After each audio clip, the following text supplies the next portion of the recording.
The first thing people noticed about Ray was the car. It was a 2003 sedan with a dent above the rear wheel, a cracked side mirror held in place with electrical tape, and a pine tree air freshener hanging from the mirror that had long since stopped smelling like anything. It idled rough at red lights and rattled on the highway above 60 miles per hour. Ray drove it anyway. Every day. 6 days a week. He worked for a ride-share company in Charlotte, North Carolina, the kind of work where your office is a front seat and your performance review arrives in the form of a star rating left by strangers. Most of his passengers said little. They looked at their phones, gave directions they didn't need to give, and got out without looking back. But some of them looked at the car and then at Ray, his worn jacket, his quiet manner, his hands steady on the wheel, and made a quiet decision about who he was. Not important. Not successful. Just a man with a beater car and nowhere better to be. What none of them knew was that Ray had once commanded a room of 200 engineers. That he had built something extraordinary. And that he was driving strangers across Charlotte for a reason none of them had thought to ask about. Ray's full name was Raymond Ellis. He was 53 years old, with gray at his temples and laugh lines that no longer came from laughing. 10 years ago, he had been the founder and CEO of a logistics technology company called Bridgepoint Systems. He had started it at 38 with a second mortgage on his house and a team of 4 people who believed in him. By year 5, Bridgepoint had 200 employees and contracts with 3 national freight companies. Then his wife, Carol, got sick. The kind of sick that doesn't stay in the background. The kind that moves into the foreground of every day and rearranges everything around it. Ray stepped back from Bridgepoint slowly at first, then completely. He sold his stake to his co-founders, not at the worst price, but not the best. He simply needed to be home. Carol passed away 4 years later. Their daughter, Simone, was 19. Ray spent the following year in the particular fog that comes after long grief.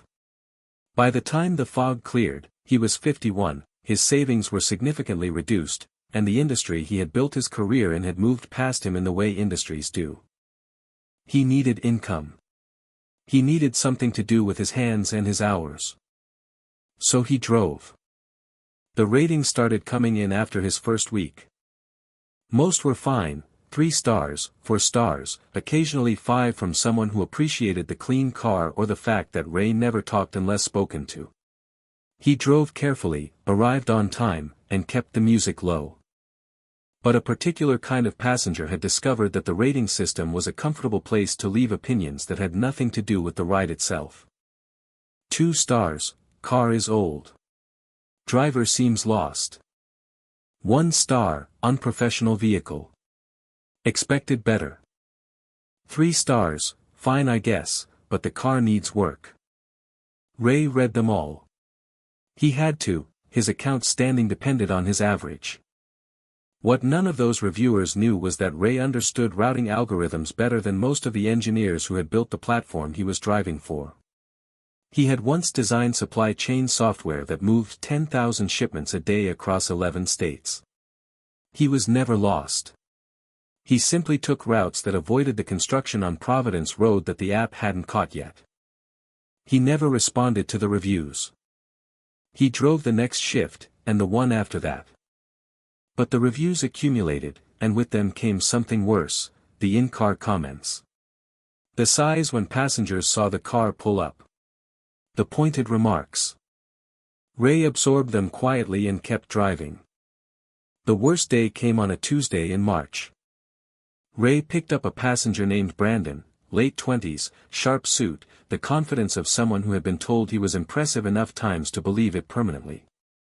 Brandon got in without greeting, looked around the interior of the car with visible distaste, and spent the first 3 minutes of the ride on a phone call during which he described, in detail, being picked up by a clunker driven by someone who clearly didn't have a lot going on. He said it loudly. Ray was 2 feet away. Ray kept his eyes on the road.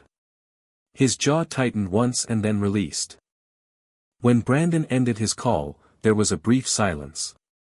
Then he said, to the air rather than to Ray directly. You know they have standards for vehicles on this platform, right?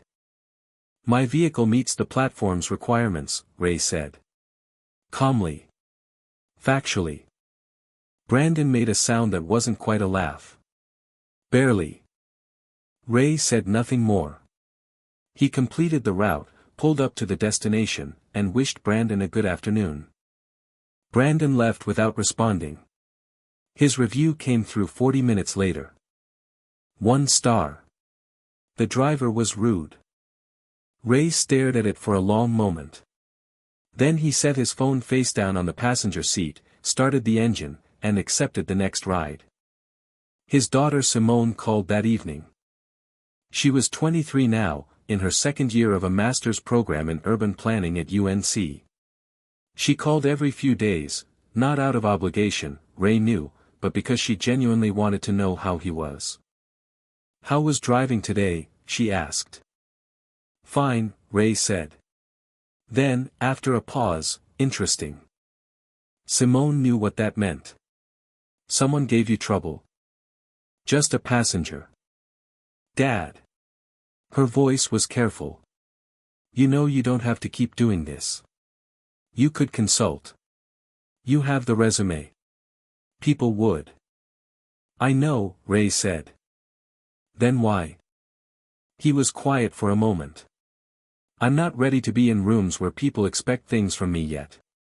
Driving is. I can think when I drive. It's quiet in a way that helps. Simone didn't push.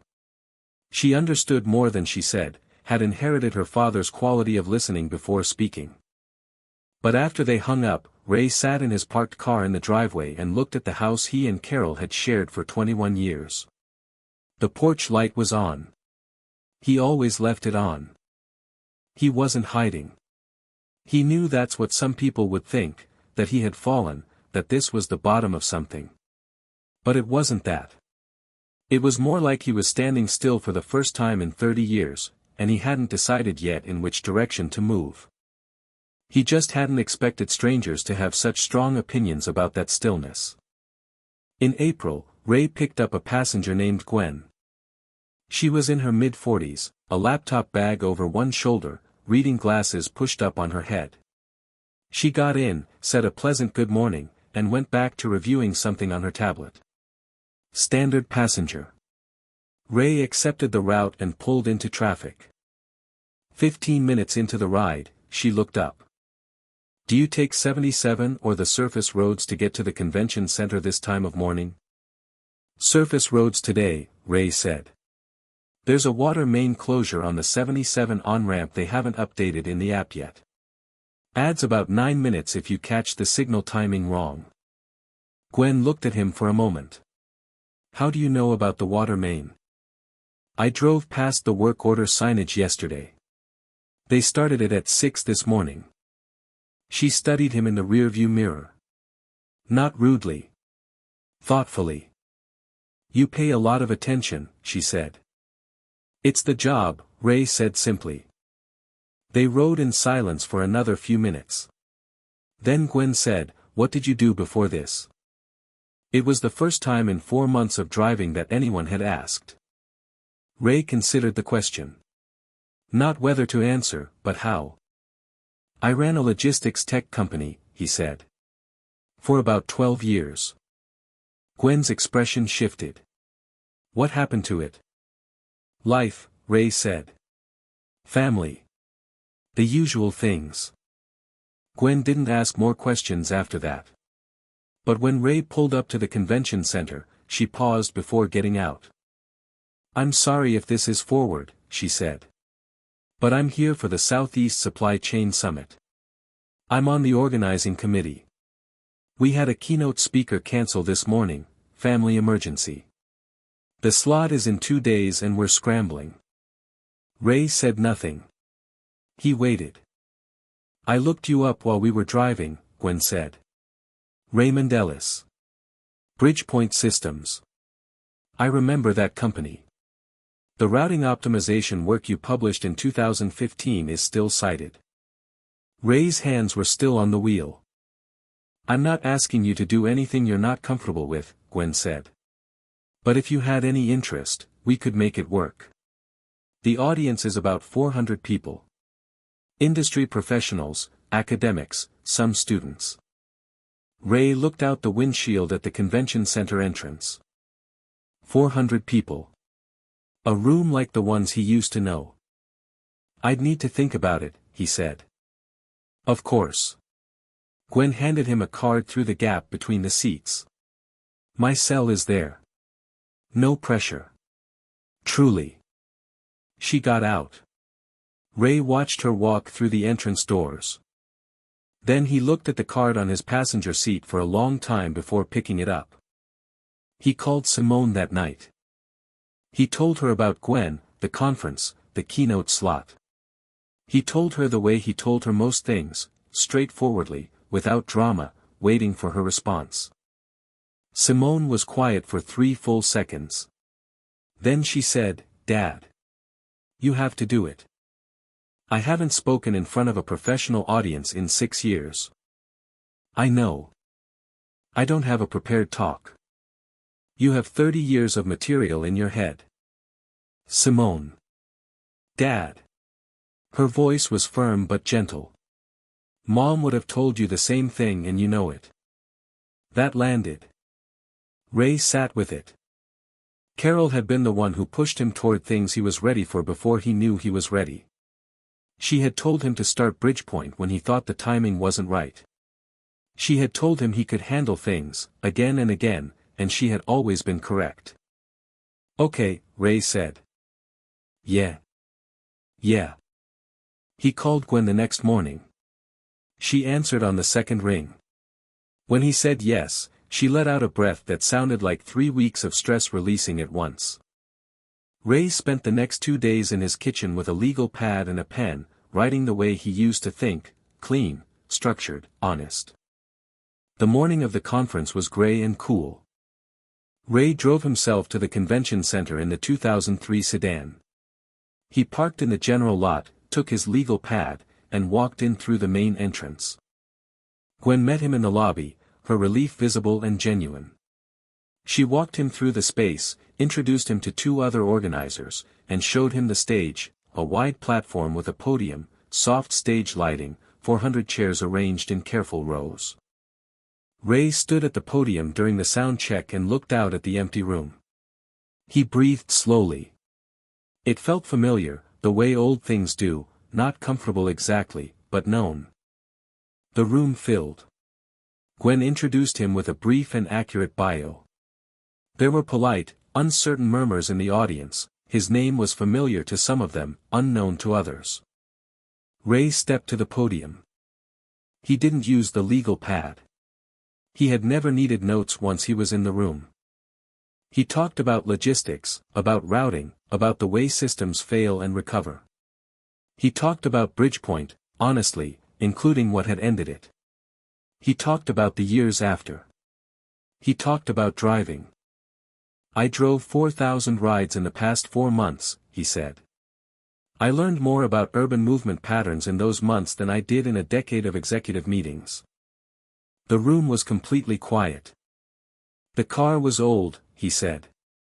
Some passengers thought that meant something about me. It didn't. It meant I had other priorities.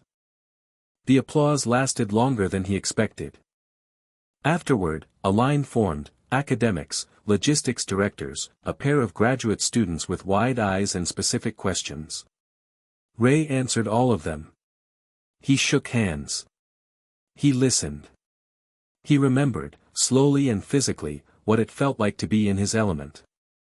Gwen found him an hour later, near the edge of the room. 3 companies have asked for your contact information, she said. I told them I'd check with you first. Ray almost laughed. You can give it. On the drive home, the sedan rattled on the highway the way it always did. The pine air freshener spun slowly from the mirror. The cracked side mirror reflected the afternoon traffic. Ray drove with one hand on the wheel and let the city move around him. His phone buzzed. A new ride request, force of habit, he hadn't suspended his account. He declined it gently, pulled into his driveway, and sat for a moment. He didn't regret the 4 months. Not any of it. Not the one-star reviews or the Brandon incident or the long quiet shifts. Those months had given him something no boardroom could, the chance to stand still long enough to remember who he was when no one was watching. He went inside, turned on the porch light out of habit, and called Simone. "How did it go?" she asked immediately. "Well," he said. "It went well." He could hear the smile in her silence. People will always look at what they can see, the car, the jacket, the quiet manner. They will decide quickly and with great confidence. But confidence is not the same as knowledge. And a man's worth was never in the vehicle he drove. It was in where he was going, and why.